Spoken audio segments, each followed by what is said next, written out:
وسلام على عباده الذين اصطفى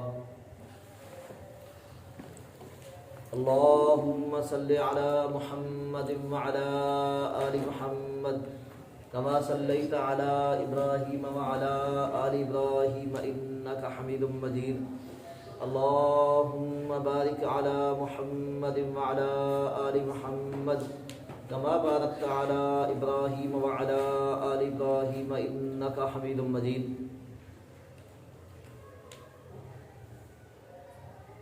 أعوذ بالله من الشيطان الرجيم بسم الله الرحمن الرحيم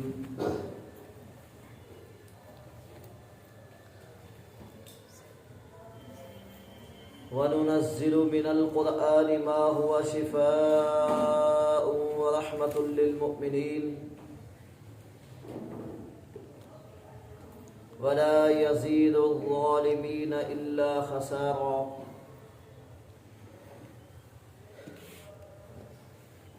قرآن اور اہل قرآن کی جو عظمت اللہ رب العزت نے اپنے کلام پاک کے اندر بیان فرمائی ہے اور جو رسول اللہ صلی اللہ علیہ وآلہ وسلم نے اپنے فرمان کے اندر بتلائی ہے، اس سے یہ پتہ چلتا ہے کہ اللہ رب العزت نے سب سے جو عظیم گروہ تھا وہ انبیاء کرام علیہم السلام کا تھا، اس کے بعد رسول اللہ صلی اللہ علیہ وسلم کے صحابہ کرام کا گروہ تھا رضی اللہ عنہم ورضوا عنہ، اس کے بعد جو سب سے بڑا گروہ ہے وہ اللہ رب العزت کے ان لوگوں کا گروہ ہے، ان بندوں کا گروہ ہے جو اہل قرآن ہیں، جو قاری قرآن ہیں، جو قرآن مجید کے ساتھ تمسک کرنے والے ہیں، اس کو پڑھنے والے ہیں، اس پر عمل کرنے والے ہیں، اس کی تلاوت کا حق ادا کرنے والے ہیں۔ رسول اللہ صلی اللہ علیہ وسلم نے ارشاد فرمایا، صحیح مسلم کی روایت ہے، مجتمع قوم فی بیت من بیوت اللہ یتلون کتاب اللہ ویتدارسونہ بینہم الا نزلت علیہم السکینۃ وغشیتہم الرحمۃ وحفتہم الملائکۃ وذکرہم اللہ فی من عندہ۔ آپ علیہ الصلوۃ والسلام نے ارشاد فرمایا، جو بھی قوم کسی اللہ کے گھر میں، اللہ کے گھروں میں سے کسی گھر میں کوئی قوم قرآن مجید سیکھنے کے لیے بیٹھتی ہے، پڑھنے کے لیے بیٹھتی ہے، حفظ کی کلاسیں لگتی ہیں، قرآن سیکھنے سکھانے کی کلاسیں لگتی ہیں، ان کی شان کو رسول اللہ صلی اللہ علیہ وسلم نے 4 چاند لگا دیے۔ نزلت علیہم السکینہ،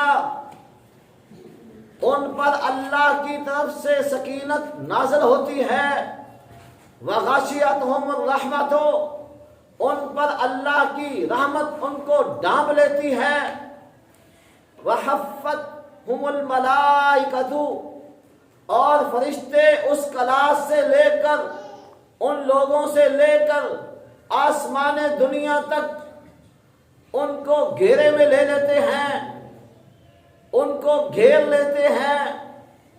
وَذَكَرَهُمُ اللَّهُ فِي مَنْ عِنْدَهُ، اور 5واں انعام اللہ رب العزت ان قرآن پڑھنے والوں کو، حفظ کرنے والوں کو، قرآن سیکھنے والوں کو یہ عطا فرماتے ہیں کہ اللہ کریم اپنے مقرب فرشتوں کے اندر ان کا ذکر فرماتے ہیں.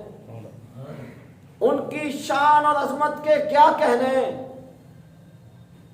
کوئی کچھ کتاب پڑھتا ہے، کوئی دنیا کی کتابیں پڑھتے ہیں، کوئی سائنس کی کتابیں پڑھتے ہیں، کوئی ٹیکنالوجی کی پڑھتے ہیں، کوئی ڈاکٹری کی پڑھتے ہیں، کوئی پی ایچ ڈی پڑھنے والے ہوتے ہیں، کوئی ایم بی بی ایس پڑھنے والے ہوتے ہیں، کوئی دنیا کے کسی شعبے میں کام کر رہے ہوتے ہیں. وہ سارے اپنی اپنی جگہ پر، لیکن جو عظمت، جو مقام، جو شان اللہ رب العزت نے اپنے کلام پاک پڑھنے والوں کی بیان فرمائی ہے وہ کسی اور کے حصے میں نہیں آئی. وہ رسول اللہ صلی اللہ علیہ وسلم نے ان کو یہ اونچا مقام عطا فرمایا ہے. آپ علیہ الصلوۃ والسلام نے ارشاد فرمایا اِنَّ لِلَّهِ من اہلینا من الناس ان للہ اہلینا من الناس. آپ علیہ الصلوۃ والسلام نے ارشاد فرمایا کہ اللہ کے کچھ خاص بندے ہیں. قالوا یا رسول اللہ من ہم. ابو داؤد کی روایت ہے، آپ علیہ الصلوۃ والسلام نے ارشاد فرمایا، جب یہ ارشاد فرمایا کہ اللہ کے کچھ خاص بندے ہیں، اللہ والے ہیں، صحابہ کرام عرض کرتے ہیں اللہ کے رسول من ہم، وہ کون ہے اللہ کے رسول، اللہ والے کون ہیں؟ آپ علیہ الصلوۃ والسلام نے ارشاد فرمایا ہم اہل القرآن اہل اللہ و خاصتہ.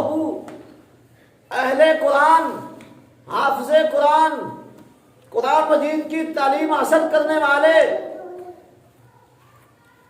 وہ اللہ والے ہیں، اللہ کے خاص بندے ہیں، اللہ کے مقرب بندے ہیں. اللہ کے خاص بندے، اللہ والے، وہ اللہ کے مقرب بندے، وہ اللہ والے ہیں. اللہ نے ان کو انوکھی شان عطا فرمائی ہے. اللہ نے ان کو اونچا مقام عطا فرمایا ہے.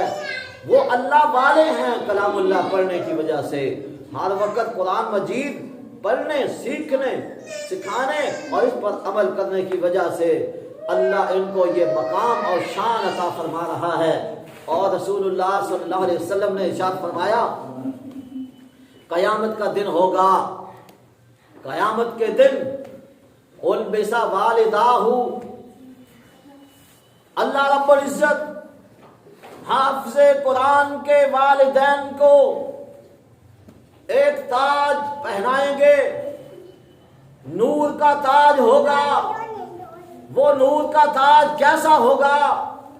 آپ علیہ الصلوۃ والسلام نے ارشاد فرمایا کہ وہ نور کا تاج جب حافظ قرآن کے والدین کو پہنایا جائے گا تو وہ اتنا روشن ہوگا، اتنا چمکنے والا ہوگا، جس کی روشنی سورج کی روشنی کی طرح ہوگی.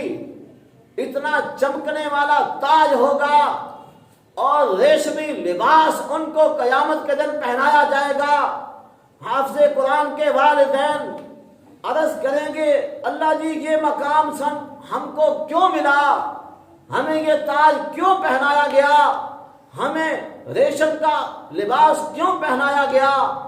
جواب دیا جائے گا بے آخذ والدکما القرآن، تمہارے بچے کے حافظ قرآن ہونے کی وجہ سے آج میں نے تم کو یہ مقام عطا فرمایا ہے. یہ حافظ قرآن کی شان تو انوکھی ہے ہی، اس کا مقام تو اونچا ہوگا ہی قیامت کے دن انشاءاللہ الرحمن. لیکن ان کے والدین کو بھی جو تاج پہنایا جائے گا وہ تاج بھی قابل رشک ہوگا. اللہ اکبر. رسول اللہ صلی اللہ علیہ وسلم نے ارشاد فرمایا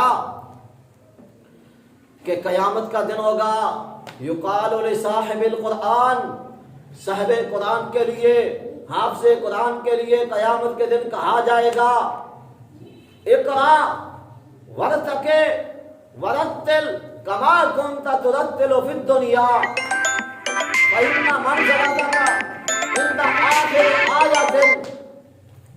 آپ علیہ السلام نے ارشاد فرمایا قیامت کے دن حافظ قرآن کے لیے یہ کہا جائے گا تو آج بھی قرآن پڑھ اور اپنی منزل کو طے کرتا جا۔ حدیث پاک میں آتا ہے کہ ایک ایک آیت کے بدلے جنت کا ایک ایک درجہ حافظ قرآن کو ملے گا۔ سبحان اللہ، کتنی شان ہے حافظ قرآن کی، قاری قرآن کی۔ رسول اللہ صلی اللہ علیہ وسلم فرماتے ہیں کہ اس کو کہا جائے گا اقرا ورتقے ورتل، تو قرآن پڑھتا جا، جنت کی منزلوں کو طے کرتا جا، اوپر چڑھتا جا۔ فإن منزلتک عند آخر آیۃ، تیرا مقام جنت کا وہاں ہوگا جہاں تیری قرآن کی آخری آیت ہوگی۔ سبحان اللہ، کتنا اونچا مقام ہے حافظ قرآن کا، قاری قرآن کا، صاحب قرآن کا، جو قرآن کو ترتیل کے ساتھ پڑھتا ہے۔ اللہ فرمائیں گے جس طرح تو دنیا میں بڑی خوبصورتی کے ساتھ قرآن پڑھتا تھا اس طرح پڑھتا جا۔ اللہ اکبر، قرآن کو خوبصورت آواز کے اندر پڑھنا چاہیے، قرآن کو باادب ہو کر پڑھنا چاہیے، خوبصورت لہجے میں پڑھنا چاہیے، مجہول نہیں پڑھنا چاہیے۔ جس طرح حدیث پاک کے اندر آتا ہے کہ رسول اللہ صلی اللہ علیہ وسلم بسم اللہ الرحمن الرحیم جب پڑھتے تھے، راوی بیان کرتے ہیں کہ آپ علیہ الصلوۃ والسلام لفظ اللہ کو بھی لمبا کرتے، مدہ آپ علیہ السلام نے لفظ اللہ کو بھی لمبا کیا، الرحمن اس کو بھی مدہ لمبا کیا، الرحیم کو بھی لمبا کیا، یعنی لمبا کر کے ترتیل کے ساتھ، بڑی خوبصورتی کے ساتھ، بڑی تزئین کے ساتھ آپ علیہ الصلوۃ والسلام قرآن کو پڑھا کرتے تھے۔ اور جب آقا علیہ الصلوۃ والسلام قرآن پڑھتے تھے، اللہ رب العزت اتنی توجہ سے آقا علیہ الصلوۃ والسلام کا قرآن سنتے تھے، اتنی توجہ سے اللہ رب العزت نے کسی کی بات کو نہیں سنا۔ اللہ اکبر، جتنے اللہ رب العزت توجہ سے اپنے نبی کا قرآن سنتے ہیں، اللہ کسی اور کی بات، کسی اور کا کلام نہیں سنتے۔ اللہ اکبر، یہ شان اور عظمت کیوں ہے؟ اللہ کے قرآن کی وجہ سے۔ اللہ اکبر، رسول اللہ صلی اللہ علیہ وسلم ارشاد فرماتے ہیں کہ اللہ رب العزت قیامت کے دن حافظ قرآن کے لیے، قرآن پر عمل کرنے والے کے لیے یہ ارشاد فرمائے گے، یؤتی یوم القیامت بالقرآن، قیامت کے دن قرآن والے کو لایا جائے گا، فإنہ یأتی یوما شفیعا لأصحابہ، اللہ رب العزت قرآن مجید سفارشی بن کر لائیں گے۔ قرآن مجید اپنے پڑھنے والے کی سفارش کرنے والا بن کر آئے گا۔ آپ علیہ الصلوۃ والسلام نے ارشاد فرمایا حجۃ لک او علیک، قرآن تیرے خلاف گواہی دے گا یا تیرے حق میں گواہی دے گا۔ قرآن کی گواہی کو قبول کیا جائے گا۔